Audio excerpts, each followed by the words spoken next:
recuerdo, memoria de aquel momento, ha hecho que nos reunamos aquí muchos conocidos, viejos amigos, en los que aún más la melancolía y el tiempo hace todavía estrechar más las relaciones.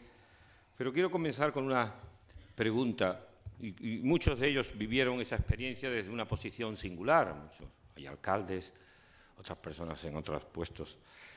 ¿Por qué nosotros dos hemos sido los seleccionados para esto? Bueno, en primer lugar, por una evidencia, éramos dos gaditanos que estábamos en Madrid, un periodista y un filósofo, ahora me explico. Yo creo que la presencia aquí de Augusto está más que justificada. Él tenía, en aquel momento, una posición relevante en un sector clave. Su experiencia, su testimonio, no es intercambiable, es singular, es propio. El mío, a pesar de que en este momento que vemos eso, soy un testigo, pero a fin de cuentas mi testimonio es intercambiable con el de otras decenas, con los que queden vivos. Es decir, no es un testimonio que es más valioso por ser una de las víctimas pasivas de aquel secuestro colectivo. Yo creo que eso no le da valor al testimonio. Mi testimonio sí vale algo, como creo que el de mi experiencia política es, porque casi siempre la he vivido como el filósofo que estaba allí. He estado en ese momento, siempre he intentado pensar esa experiencia singular en un momento trágico y singular y privilegiada siempre. Y eso de pensar la política mientras la vivía, la experiencia política, me permitió vivirla de otra manera y quizás poder contarla de otra manera. En este sentido es donde sí considero que puede tener un carácter también propio, porque por lo demás ser víctima no da una percepción singular y sobre todo una percepción distinguida. Es más, esa otra condición de filósofo que no ha dejado de ser filósofo mientras vivía su experiencia política. Por eso mis reflexiones van por ahí. Yo creo que no es casualidad que hoy esté aquí un periodista, quizás más casualidad que esté otro, que es un filósofo. Yo creo que el que esté un periodista, o el que hubiera previsto que estuvieran dos periodistas, es un síntoma del papel de los medios entonces y también ahora. Los medios ahora, se habla de que la democracia es mediática, y en parte es verdad. Es decir, los medios, por ejemplo, significan ahora, o los nuevos medios, ese grito de protesta contra la dominación, contra la tiranía, esa dimensión de la democracia como crítica y como contestación, por supuesto. También esa democracia mediática tiene una dimensión inquietante por lo que significa una política que a veces se va poco a poco convirtiendo en vulnerable o subalterna a conglomerados mediáticos. Pero en aquel momento el papel de los medios, algo ha contado, fue y ejerció un papel de democracia militante. Ese término que en el periodo entre guerras tiene una dudosa aversión, en aquel momento fue democracia militante porque la actitud, sobre todo de algunos medios, en concreto el que estaba seguro, con ese editorial que lo tenemos todo grabado, fue una democracia militante porque mostró con esa imagen es decir, anticipó lo que iba a ser la reacción posterior de los españoles. A mí me parece que eso es muy importante. Por eso tiene sentido que un periodista esté aquí, un periodista que tiene esa posición relevante. Pero quería hacer una segunda reflexión sobre, esta está más a contracorriente, de lo que significa el 23F, lo que, a mi juicio, significa el 23F. Yo creo que el 23F no abona el relato romántico de nuestra historia. Ese de que los españoles son admirables porque mueren por ideas, o los españoles son admirables por su sacrificio, por su actitud gallarda. Yo diría que el happy end, el final feliz del 23F, lo que ocurrió el 23 y el 24, la manifestación del 27, el juicio de los militares golpistas, el triunfo de González en el octubre del 82, representa, él lo ha dicho al final de su intervención, el triunfo de la mediación, el triunfo del pacto, entre paréntesis, el triunfo de la política, en ese contexto alentado por un deseo inteligente de supervivencia. nadie sensato quería que se produjera de nuevo un choque de trenes y mucho menos la posibilidad de un suicidio colectivo de nuevo. Por eso, el 23 de febrero, a mi modo de entender, no tiene la grandeza como para permitir una aproximación simbólica y épica o como para inspirar grandes libros históricos en los que se mezcla historia y novela. Yo creo que ese es el error dentro de su admirable valor literario de la obra de Javier Cercás. Afortunadamente, el 23 de febrero, más que héroes, nos aporta ejemplos dignos de admiración. ¿Y por qué creo que el 23F aporta más ejemplos que héroes? Yo creo que Suárez, Gutiérrez Mellado y Carrillo, por simbolizar los que se han presentado como héroes, fueron ejemplos admirables, mucho más que héroes, de lo que tenían que hacer en aquel momento. Y ejemplo admirable fue la actitud del rey, la actitud de los diputados que aguantamos la humillación, la comisión de sus secretarios, la actitud de muchas redacciones, la actitud de las madres que al día siguiente llevaron al colegio, en muchos sitios no se cerraron, fueron llevando los niños al colegio, aparentando normalidad. Comprenderás que piensen que mientras yo estaba allí, la mujer de Manolo o mi mujer, pues llevaron a los niños al colegio y cuando volvieron los niños decían que le habían dado a la guardería más caramelo que a los demás niños.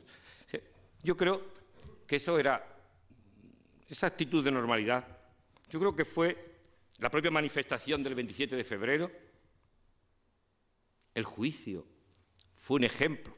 El juicio fue una chapuza. Fue un ejemplo de la política. Fue un ejemplo de lo que es factible. Y es que yo creo que desde la transición, hasta ahora espero, los españoles habíamos optado, lo he dicho, por la política. El reino de la transacción, no el de la relación amigo y enemigo que Carl Schmitt en el periodo de entreguerra había proyectado de esa manera. Y si uno opta por la política, sabe que el bien y el mal no se separan como el agua y el vino, sino que muchas veces, como el agua y el aceite, sino que está entreverado el bien y el mal. Optamos por la política y optamos los españoles por lo que cabe esperar de la democracia. La democracia no aspira, como soñábamos, a cambiar el mundo de base, sino a reparar algunos de los averías, a arreglar, a remendar. Eso es lo que cabe esperar de la democracia. Por eso las democracias decepcionan, pero nunca traicionan desde ese punto de vista. Y ese fue el triunfo una prueba, un crisol para apostar por la política real y por la democracia, por lo que la democracia puede dar de sí. Y déjenme que la otra reflexión sean por los resultados de aquel ejemplo, o lo que significó el fracaso del golpe. Yo creo que tras el 23 de febrero, y precisamente debido en parte a esos ejemplos colectivos e individuales, consolidamos, en primer lugar, la apuesta por un sentido político común operativo, por una apuesta por el reformismo como horizonte posible de transformación, como aspiración colectiva. Ya el reformismo no era cosa de una minoría ilustrada de reformadores del siglo pasado que siempre, lamentablemente, terminaban mal. La apuesta porque por la política se podía reformar y hacer cambiar poco a poco las cosas era una apuesta de todos. Hubo, tras el 23F, una apuesta inmediata que era Europa al precio que fuera. Y el precio que fue la OTAN, desde nuestro propio imaginario. Pero fue una meta inmediata que se consiguió.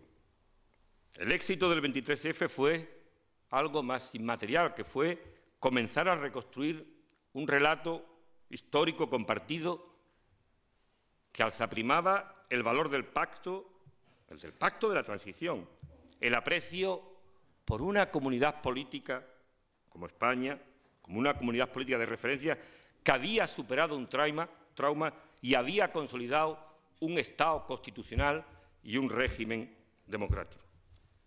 Esos logros alumbraban, a mi juicio, por primera vez en la historia de España contemporánea, un cierto orgullo de compartir un sentido básico de pertenencia a esa comunidad y una cierta historia común que podíamos contar entre todos. Y es el deseo, como lo ha dicho antes Augusto, de superar los enfrentamientos gracias a la democracia y a la práctica de la democracia. En suma, creo que tras el 23F hubo un atisbo de lo que llamaría Habermas patriotismo cívico. Patriotismo cívico.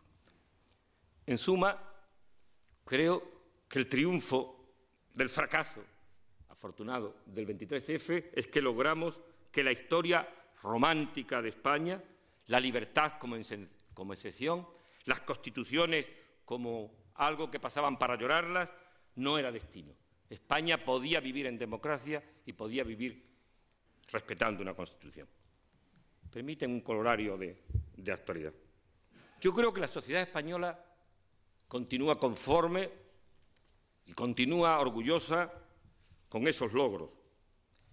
Y tengo un poco la sensación de que en parte, y es responsabilidad también de los que hemos sido clase política hasta hace parte de la política, hasta hace poco o hasta hace algún tiempo, yo creo que poco a poco hemos ido malbaratando un poco ese capital. Me parece que a veces tengo la sensación de que en ese poco a poco no nos hemos, los políticos y los intelectuales muchas veces, tomados lo suficientemente en serio el valor de ese capital que se había creado. Y déjeme que diga jalones donde la cosa empieza a complicarse.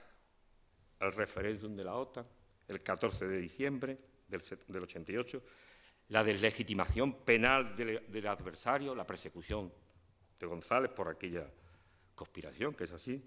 En fin, una historia de la crispación en la que unos y otros han contribuido, que a uno les permiten pensar que de aquellos polvos que empezaron en la segunda mitad ya de los 80 y que se recrudecieron en el principio de los 90, han venido estos lodos en los que uno no es tan convencido si estamos alimentando o abonando suficientemente lo que significó el vencer haciendo que el golpe fallara, justamente por ese ejemplo concreto, no por héroes, sino por ese ejemplo que en distintos sitios, en distintas posiciones, fueron dando globalmente la sociedad española. Esperemos que esta conmemoración 30 años después sirva para poner en valor ese gran capital que significa, que es orgullo de todos los politólogos del mundo y que cuando llegan a España se extrañan a veces de que por qué nosotros eso que es motivo de orgullo y motivo de enseñanza en todas las universidades del mundo, por qué aquí a veces estamos malbaratándolo. Muchas gracias.